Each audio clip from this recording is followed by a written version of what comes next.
qui permet à Rodzinski de remettre par l'arrière de son but. Rochette vient récupérer. Oh, quelle belle passe par la bande. Caron s'amène seul et bel arrêt d'Odette. On libère la zone.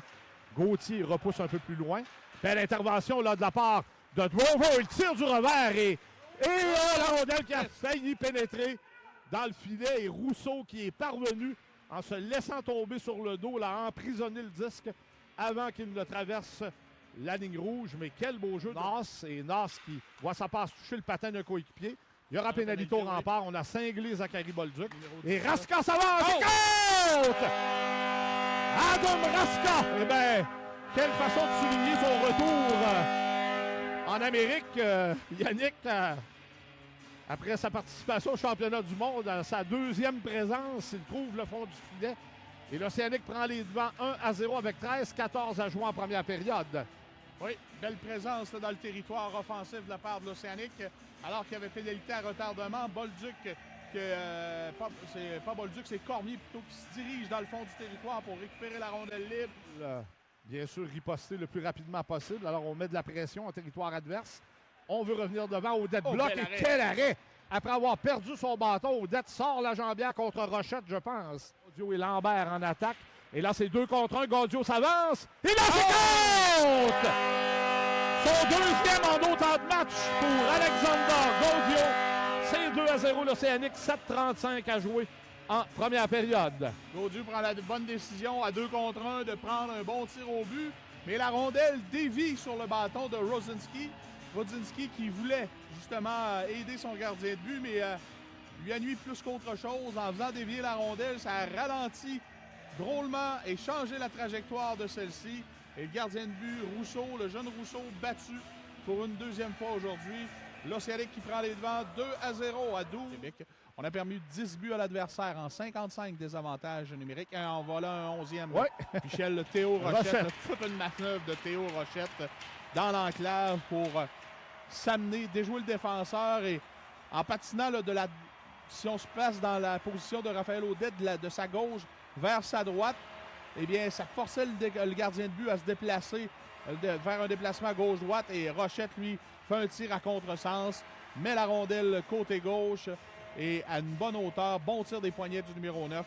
Les remparts qui se rapprochent à un but avec le filet de Théo Rochette à 13-43. C'est marqué en avantage numérique. Alors, Dubé prend la rondelle, s'en va légèrement sur sa droite. Revient maintenant directement devant Odette. Il lance et bel arrêt de Raphaël Odette. Arrêt important là, du gardien de but de l'Océanique avec une 41 à faire en première période en désavantage numérique. L'Océanique qui menait 2-0 qui souhaite sans doute rentrer au vestiaire au moins en avance par 1. Eh bien, voit son vétéran gardien de but de 19 ans réaliser l'arrêt sur un tir de pénalité. Aux achats de matelas, meubles et appareils électroménagers ou électroniques. Oh. Pour plus de détails, contactez votre marchand accrédité Excelsior. Eh bien, Yannick, dès la mise en jeu, là, Pierrick Dubé sur... Michel, excuse-moi, je vais partir à un autre. Bon. La même crise d'affaires que vendredi. OK, c'est que j'enlève 2-15 secondes. C'est ça, on en a fait un de plus. OK.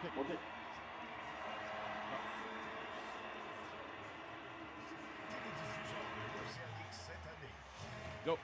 Eh bien, Yannick Pierrick Dubé, sur son lancer de pénalité, là, n'avait pas mis beaucoup de mordant, mais là, dès la mise en jeu, il prend tout un tir. Avec Lucas Véro, et on a tiré rapidement là, Jacob Mathieu qui y allait pour son premier en carrière. Ah, une autre chance, et compte! Son premier en carrière dans la Ligue junior majeure du Québec. Le jeune homme de 16 ans, Jacob Mathieu. C'est 3-2 l'Océanique. Bonne pression là, de la part des joueurs de l'Océanique en territoire offensif. Et on récupère la rondelle à nouveau derrière le filet de William Rousseau. On ramène la rondelle dans l'enclave. Jacob Mathieu est oublié là par les joueurs des remparts. Et ce dernier ne rate pas sa chance avec un bon tir des poignets. Fait passer la rondelle au travers le gardien de but des remparts et permet à l'Océanique de... Zachary Bolduc. Bolduc à Heinz. Heinz feinte de tir, va de l'autre côté. Vers Cormier qui lance la rondelle dévie. Revient tout près du filet. Raska qui pousse au fond du but. Adam Raska, son deuxième du match. Et son deuxième depuis son retour des championnats du monde de hockey junior. Et l'Océanique profite de son jeu de puissance et reprend une priorité de 2 buts qu'il s'était donné plus tôt dans la partie. C'est 4-2. Ouais. 10-43 joués en deuxième période. À 9 minutes 17 secondes, l'empilade devant le filet, Michel, et c'est probablement raté.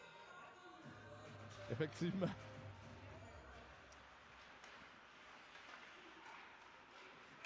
Oh, touche le poteau! Et là, oui, une attaque dangereuse des remparts. Directement sur le poteau à la droite de Raphaël Audet. Il y aura pénalité à l'Océanique, probablement double échec là, sur la séquence. Après le poteau, un petit peu de panique. Pas nécessairement de mauvaise pénalité parce qu'on venait de toucher le poteau et Odette un peu hors position. Alors Lucas Véro est pris en défaut.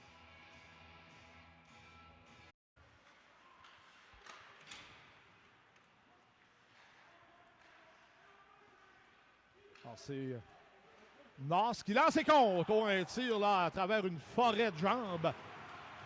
Et Nas qui réduit l'écart à 4-3 avec 8-34. Deuxième but en 3 ou 4 opportunités là, pour 2 en 3. 2 en 3. Alors c'est excellent. Et c'est vraiment les unités spéciales qui permettent de libérer le territoire. Véro revient rapidement. Bon lancer. Et le but! Nathan Ouellet, son deuxième du match. Après un tir très intelligent de Lucas Véro, Yannick. Le fameux lancer là, sur la jambière extérieure qu'on décrit souvent. Et le rebond directement sur le bâton de Ouellet. Ben, quelle soirée faste, M. Dumais. Un 5e but.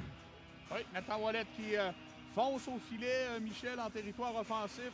Récupère le rebond du tir de Lucas Véro et passe la rondelle dans la partie supérieure à la droite de William Rousseau.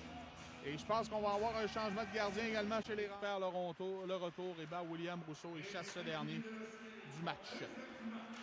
Et là, ben, les Remparts s'approchent et Labrie qui voit le tir adverse rater la cible de peu sur sa droite. Là, Biakabutuka échappe la rondelle. Bel arrêt de Labrie qui est venu à la rencontre de Mariella. Et là, ben, dégagement des Remparts et à la poursuite de la rondelle très rapide. Holmes gagne la course. Et bel arrêt. Et le but qui est marqué sur le retour par Pierrick Dubé. Lui aussi, son deuxième du match. Alors, Labrie a fait un bel arrêt contre 11, mais le joueur suivant, c'était également un joueur des Remparts, Pierrick Dubé. Alors, on n'avait aucune chance, là. À 17-05, les continue. Remparts qui se rapprochent 5-4. Pierrick Dubé, son deuxième du match, 5e de la saison.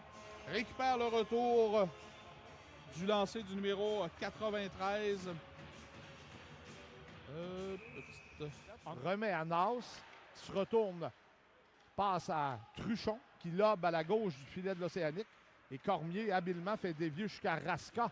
Cherche à accélérer pour battre Rodzinski. C'est fait. Oh, quel arrêt fantastique de Sigouin sur la tentative de déviation. Est-ce que c'est main à Véro qui redonne à Louis-Jean? Il lance et ça passe tout juste au-dessus de la cible. Alors, il avait joué une très bonne première période vendredi, mais là, c'est une... Et le but! Ludovic Soucy! Sur une passe de Alex Drover. Quel but important! Et l'Océanique qui, pour la 3e fois ce soir, prend les devants par 2 buts. C'est 6-4. Oui, c'en est un gros, celui-là, de Ludovic Soucy, avec seulement 7 minutes 3 secondes à faire dans le match. Belle pression en territoire offensif, là, de la part du numéro 77, Alex Drover, qui soutire la rondelle au défenseur des Remparts derrière le... Dumoulin, qui n'a pu aller plus loin. La Cormier s'interpose, s'amène. Drover dans ses côtes! Alex Drover! Et c'est 7-4 l'Océanique. 6-35 à faire en 3e période. On va en profiter pour faire une pause de 45 secondes sur le 93.3 CFX FM. Vous écoutez le hockey de l'Océanique.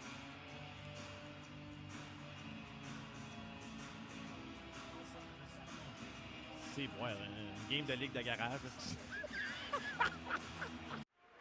Sur la patinoire, la déviation de Huchette profondément dans le territoire de l'Océanique. Premier rendu d'Amour, mais sa passe est interceptée. Remise pour un tir et le but qui est marqué par Cournoyer. Tout juste en dessous de la barre horizontale. J'imagine que vous avez entendu le tintement. Et les Remparts qui ne lâchent pas se rapprochent à 2 maintenant. C'est 7-5. Et je disais tantôt que la pétarade de la deuxième période continuait. Ben c'est ça. Ouais, à 14,54, le Cournoyer qui place la rondelle tout juste sous la barre horizontale, côté bâton là, de Jonathan Labrie, et permet au rempart de se rapprocher à nouveau à 2 buts.